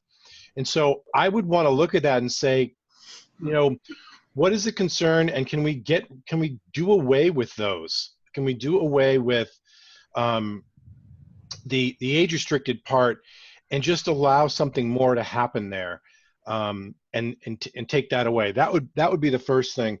I think the other area is that West End area that I try to look at, and it seems like in the master plan they're trying to look at where can we do greater commercial industrial, but also allow mixed uses like residential, and that seems intriguing to me. The downtown, to me, is a challenge in that as I look at the ordinance, I guess if it's a couple of stories high, that's one thing. But if you go 4 stories high, half of those units have to be, half of this floor space has to be commercial. And my question is, you know, why can't there allow for flexibility? And I go to Sarah, who in Rochester, part of the charrette really brought that out. Rochester has some great downtown old bones.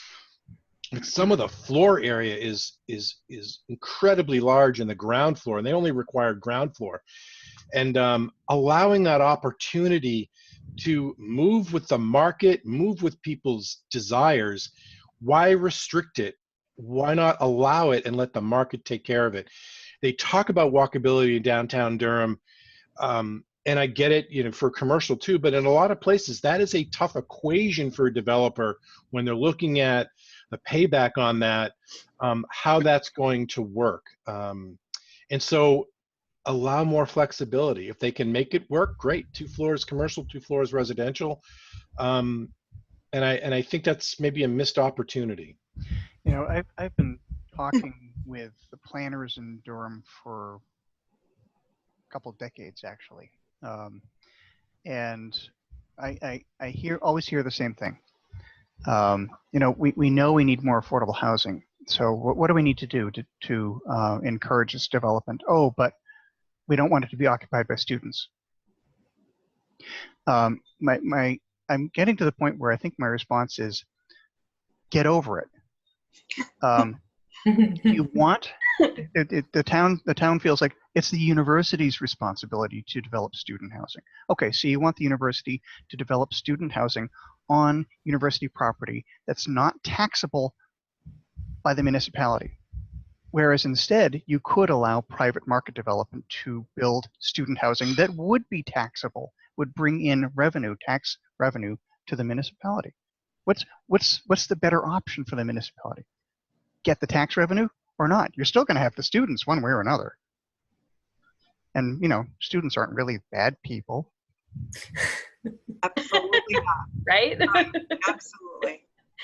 I would also add, if we're talking about solutions or recommendations, sort of the top 3 things that folks can do, I think part of it is not necessarily to make the zoning recommendations yourself, but to be willing to bring in and listen to experts. So for example, applying for the Municipal Technical Assistance Grant Program. It's not a super heavy lift for municipalities to do that. It gets them $20,000 with a 25% cash match. So $25,000 to bring in an expert to do all the work and offer recommendations for zoning. And yet communities who aren't willing to go that far demonstrate that they're not willing or open to even hear what the experts have to say. And that's a, you know, a pretty telling sign. Yeah. Well, and I'll add to that grant program is it's the experts where experts make sense and can get to solutions, but the big piece of that grant is the engagement part that Molly Donovan does, because no one will listen to us if we just kind of go in, and we will never really know until it comes time for vote if people really liked it, understood it, and are for it or not. But it is helpful to have that conversation. There's clearly a concern, as Ben and I've heard that over time as well.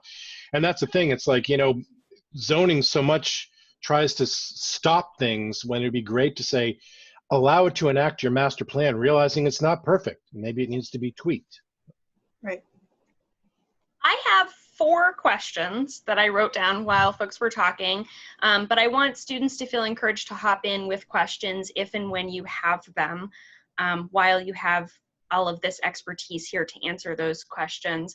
I'm not sure that my first question is necessarily a question, more a kind of wondering how to deal with the conversations about data. And so maybe Heather and George, you can help with this.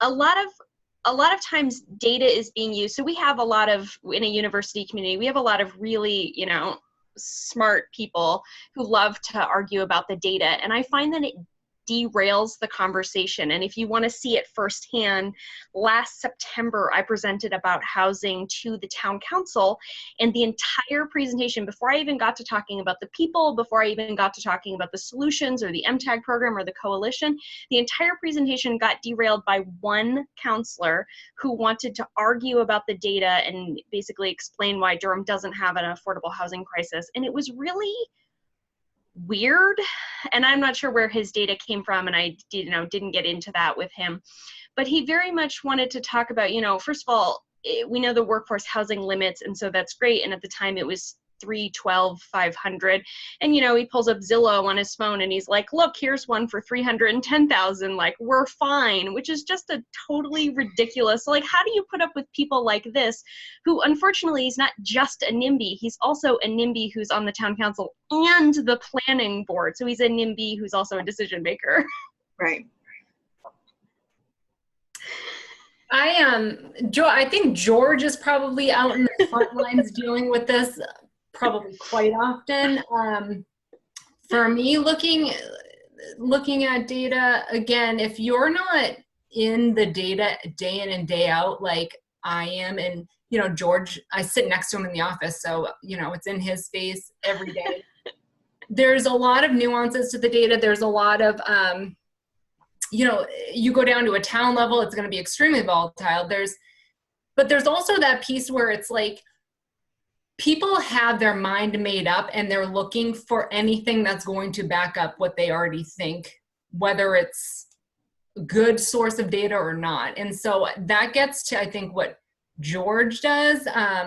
Oftentimes, and this, there are people talk about school enrollment and how, so a lot of people that saw the school enrollment go up with all the housing boom in the 80s and the strain on the schools.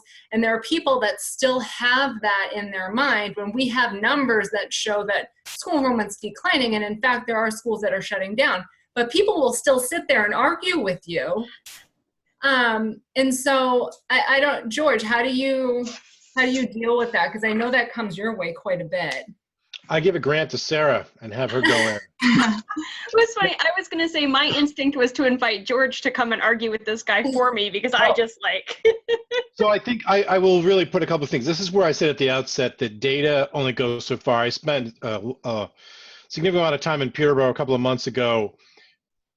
While I was talking about data, I talked about how data isn't as important as we think it is, without trying to undermine the importance of the data. I think, unfortunately, the challenge is the frame and where you are. We're in the middle of a planning board meeting where we don't know who understands this. You don't know if the other people on the planning board get it or people watching at home get it. And I think this gets back to, and I think you were asked this question last week, Sarah, where do I start? Do I start at the planning board to articulate this issue? Do I start somewhere else? And I think there's a lot of different places of entry, and not the least of which is connecting with, if you've got a planning official, like Mike Berendt, what are his thoughts? What's the political environment? But it's easy to sort of assess it, but part of me says, where are the people that care in that community, so that we can at least have a balanced conversation about the qualitative part. And I've seen it happen when in Manchester, we talked about some people and their housing challenges, and it was a grant writer from Southern Hampshire University. Husband is a professional chef. I mean, they were relatable, and they're having a problem. I think what I'd probably want to try to do, just battling data with data, was I think I'd want to have a better idea of saying, I mean, I don't understand how a Zillow, one thing's going for 310. So, Heather just told you, we've got an inventory problem. We've clearly got a supply problem. So that may work, but now I ask the question, what does UNH need for more employees? What does Goss need? And it's regional. What does the Seacoast need for employees? And what's Durham's role in trying to deal with that? It's a lot more than one house sold. Now that could become convoluted in and of itself, because now I'm kind of arguing and giving credence to his frame, but I think it is important to at least understand that the data can get to some other places as well. Like, that's great, that's sold for it, but there's only 10 units. I found that in Peterborough. I'm like, wow, I'm finding a lot of houses that are quote unquote affordable, but there are only 10 of them for sale. And actually, and I'll rephrase that. I said that in Temple, which is a really, really small town. And I said, you know, it seems affordable, but there's not that many houses available. And a realtor was in the room, and he said, yeah, you know, I had one house listed. It's listed for like whatever, $290, but there were 40 couples, 40 people that came to look at that. Right. You know, okay, here's the numbers, but here's what's happening in real life. And we need to hear from that couple that's looking for that house and others, and have that conversation that can get a better understanding of the problem, and maybe get someone where you can listen to that person talk in negative, but realize he or she's not going to tip the scales. And not because maybe they're wrong, but maybe they, and what do I do to engage with that person as well, offline? I also think, ooh, go ahead. that people that focus on, you know, pulling up a number on Zillow, it's not just that number. It's really important. And numbers, they're always going to be, unless you have 100% accurate count, which most data sources are not. It's really about the trend. So what was the price 5 years ago of that home? What was the value of that home? What would somebody have paid for that home 5 years ago, 10 years ago? And what is the trend? Where is it going? If it's going up, that's pushing people out of that affordability range. So let's not focus on that home that's $380 on Zillow, because that, you know, that seems reasonable, but somebody that could have been a bigger opportunity for somebody to buy that 5 years ago than now. And so I think looking at trends rather than actual piecing numbers here and there is more, it tells a bigger story and a better story than arguing about data points and actual numbers. Yeah. So is there demand data out there? Who is looking and what they're looking for? Does anybody keep track of that?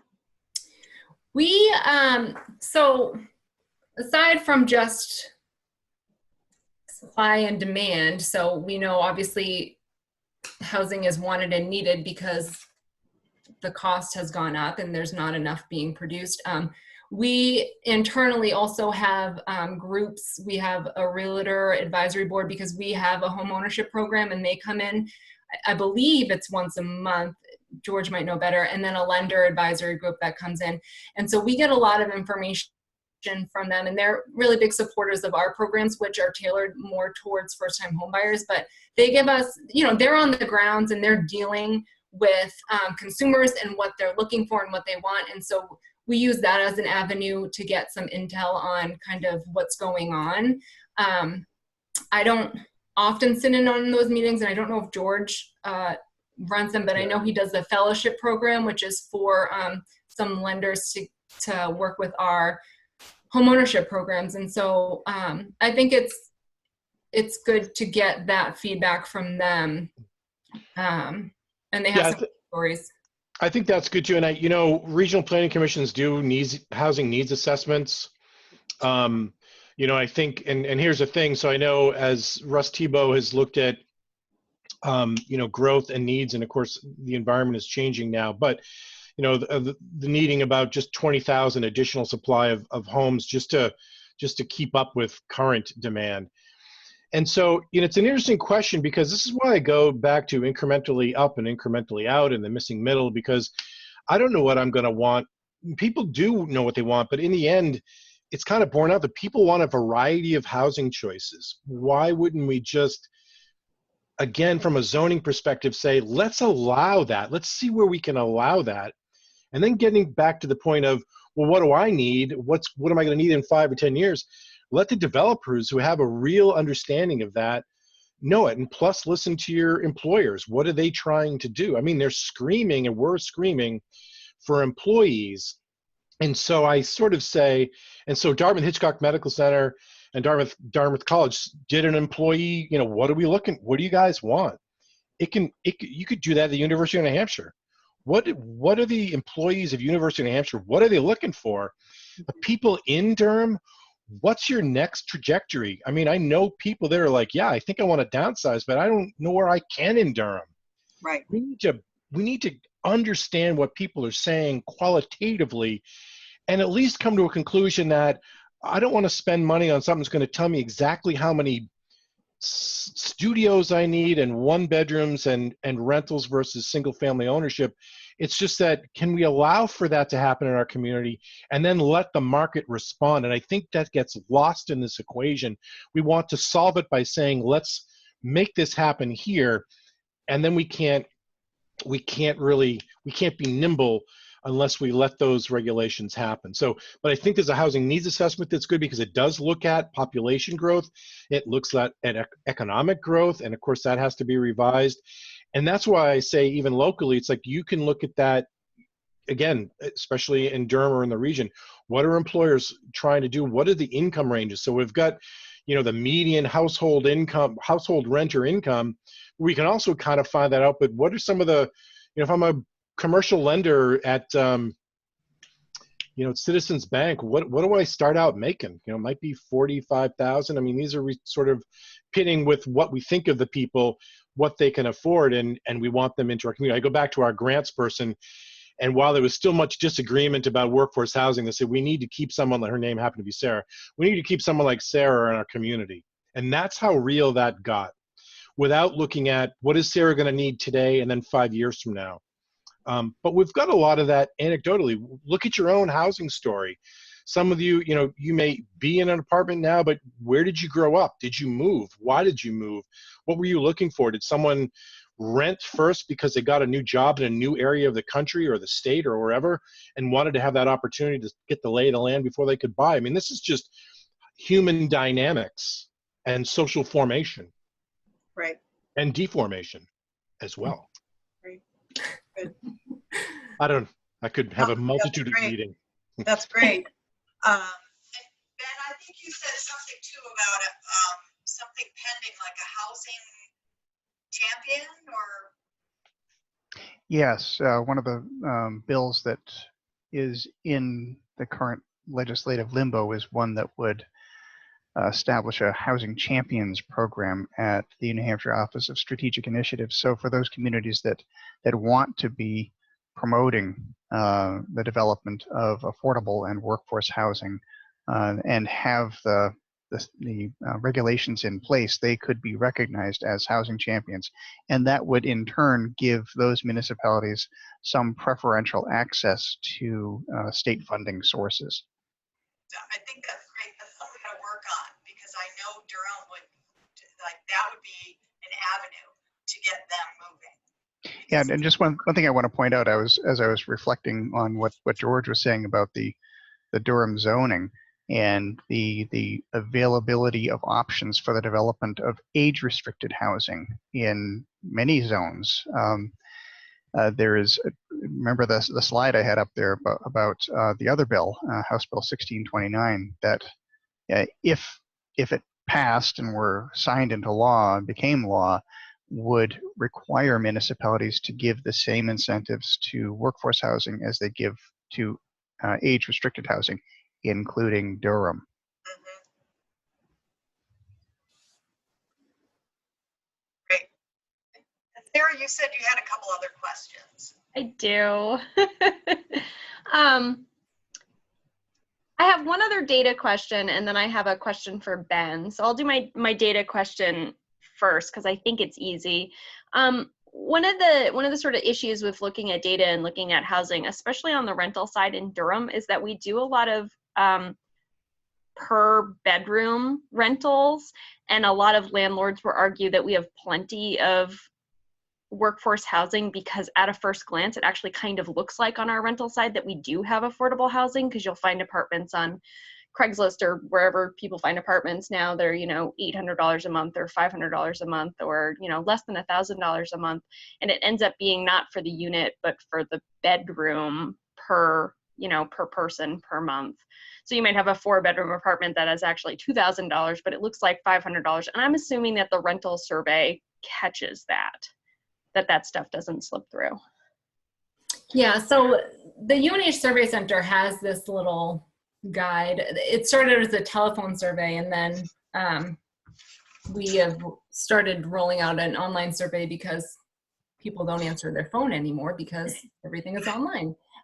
But we're looking for people that are renting out 1-bedroom unit, 2-bedroom units, like an actual unit, not a bed, not a shared facility. And I'm pretty sure that in the verbiage, when they call people, student housing is not included unless somebody is renting an apartment and they're paying rent all year round, because again, we capture vacancy rates. So if we were taking in student housing and it's vacant from June to August, you know, and we do our rental survey right around that time, it could skew the data, especially with vacancy rates. And so that's the difference, I would say, between our data and then what you can find for rental data within census and ACS data, as well as they break out some seasonality and stuff. The problem with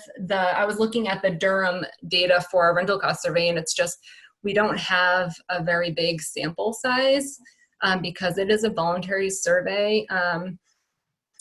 People can opt to participate or not, and we ask a lot of questions. And so I don't know if that's indicative of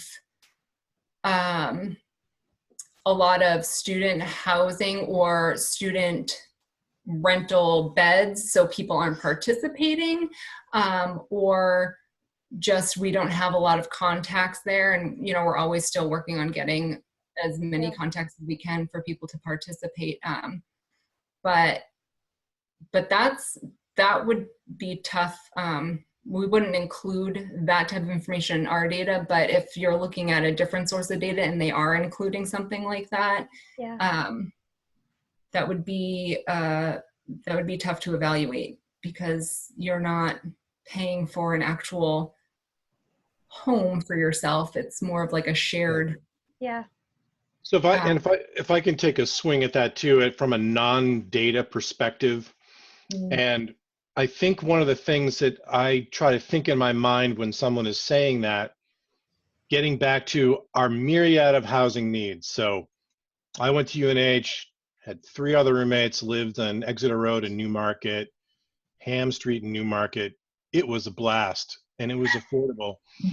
And we were unrelated, and if I was in Durham, we wouldn't be allowed because it was one too many people. But that aside, does it serve a purpose? I think of itinerant nurses or something that a hospital might need, and maybe something like that works. But is it solving all of our problems or just a piece? And let's applaud it if it's affordable, because I don't mind living with unrelated people.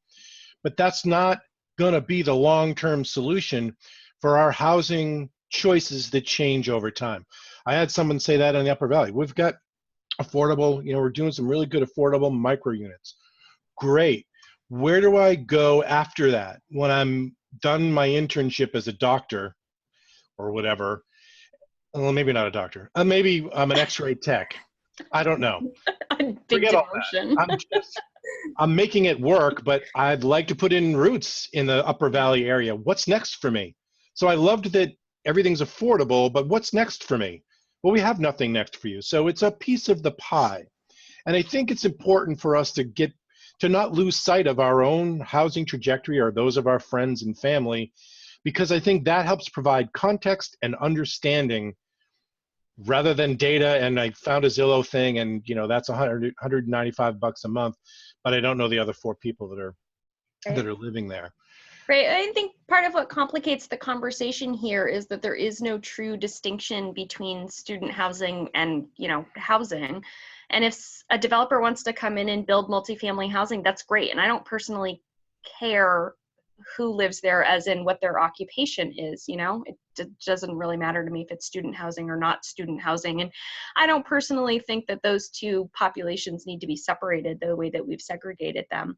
But what's complicated about it is that student housing does have some characteristics. You know, the living room and the kitchen are really small.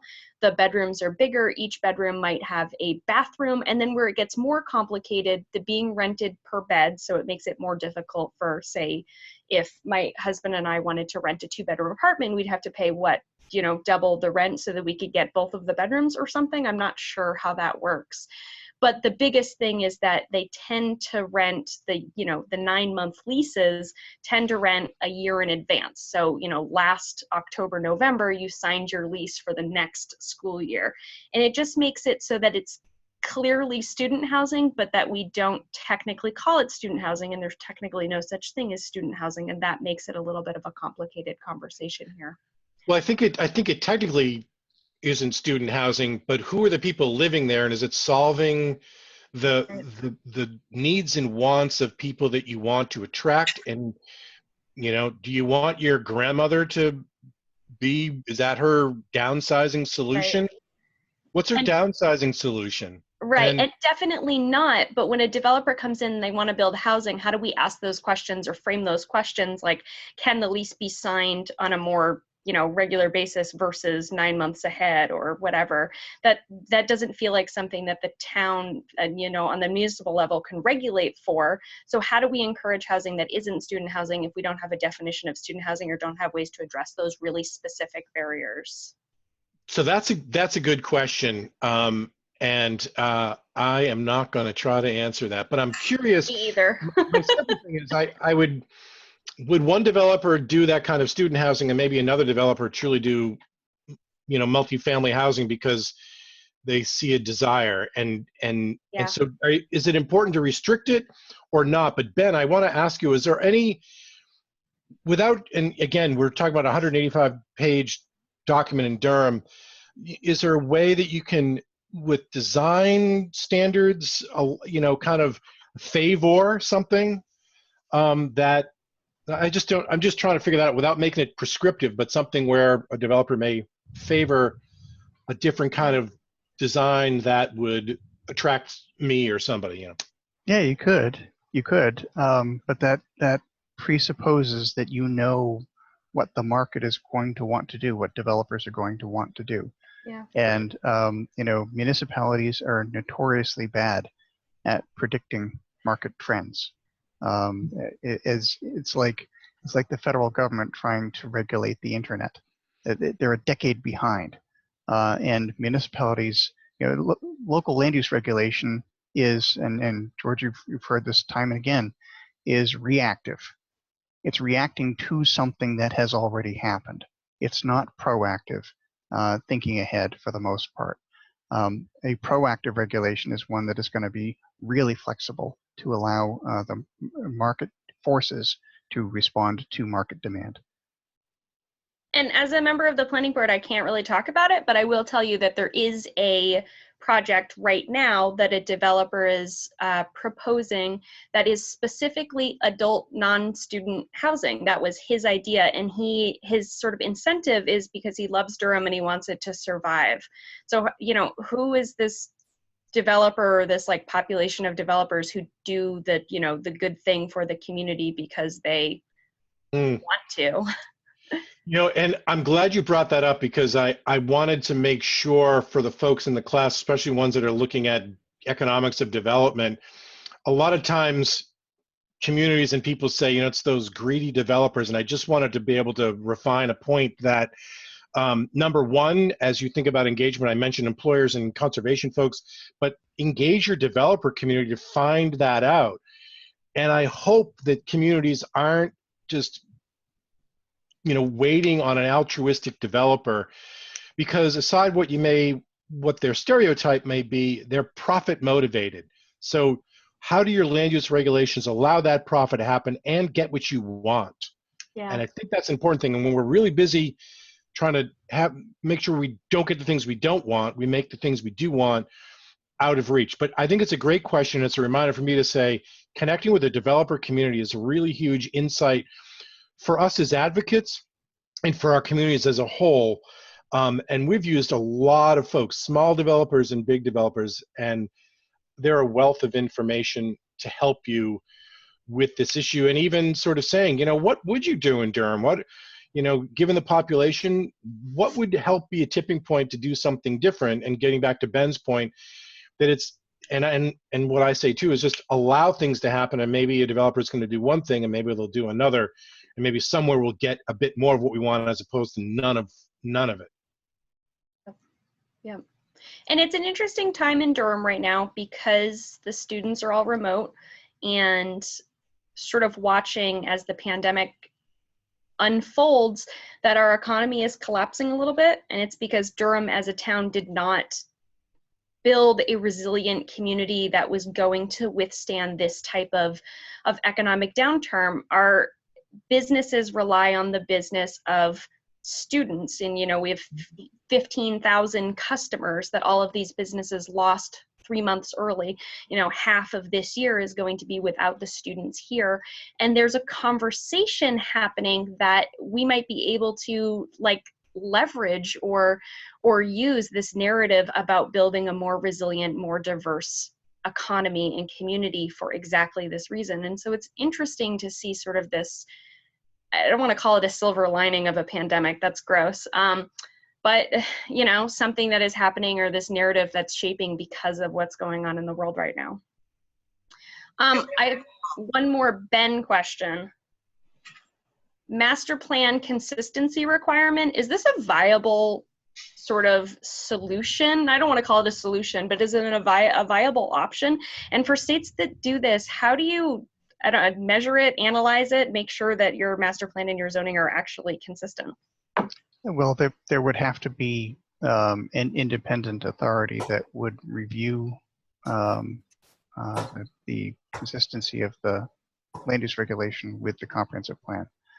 And that would probably be a regional planning commission. So in similar fashion, in Vermont, the regional planning commissions have some authority over municipal comprehensive plans.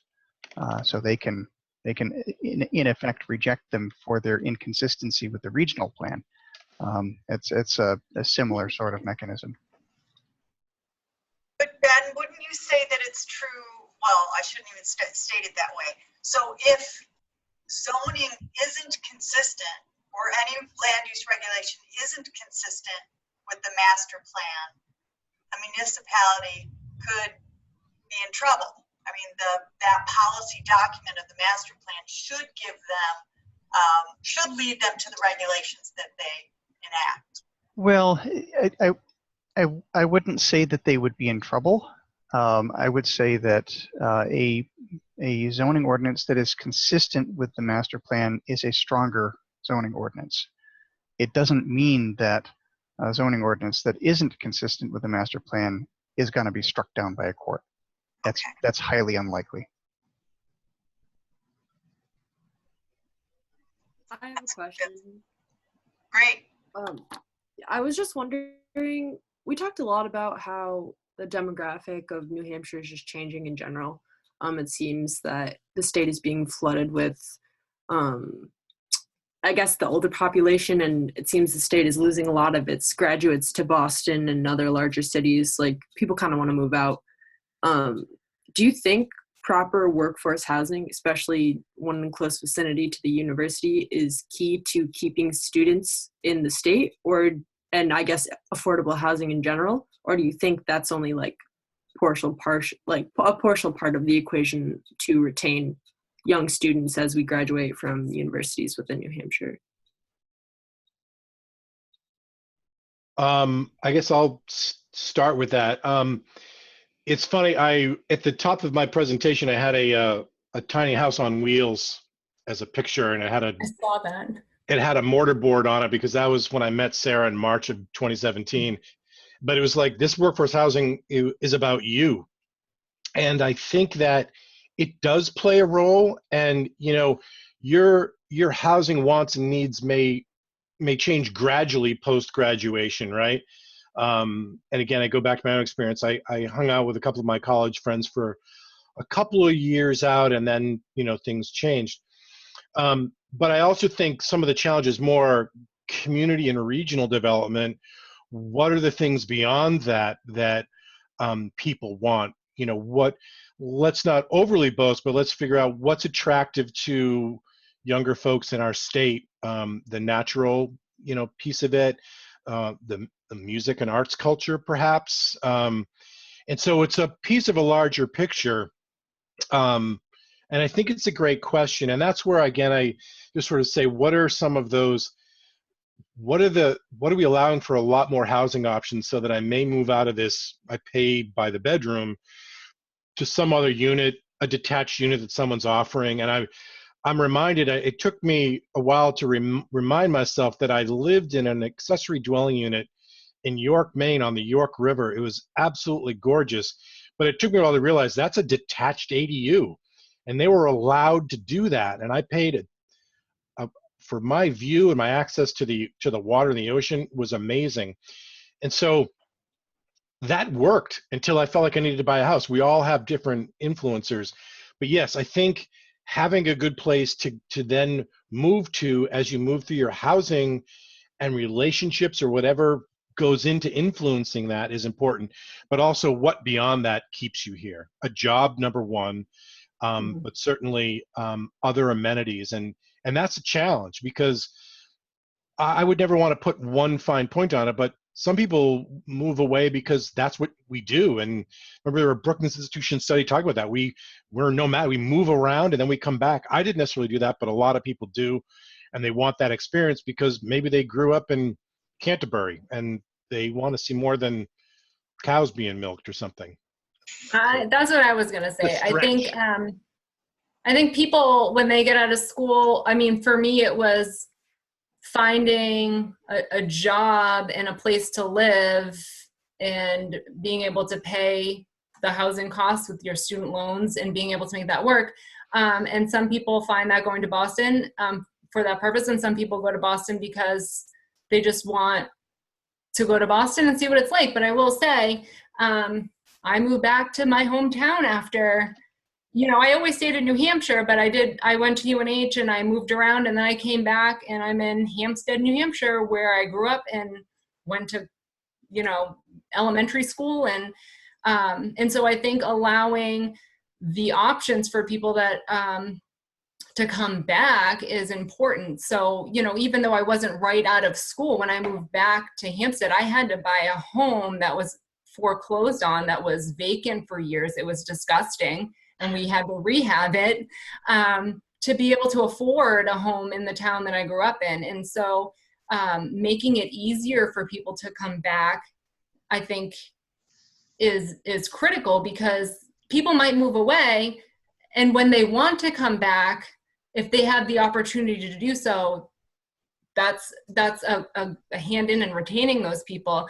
You want them to come back, but if they look to come back and there's nowhere that they can afford to start a family, when you start seeing how much childcare costs and you're still paying student loans at that point and all of that, and it's just not feasible, then those people, they're going to say, I can't come back because there's just no opportunity to. So yeah. I think it's allowing those options for people.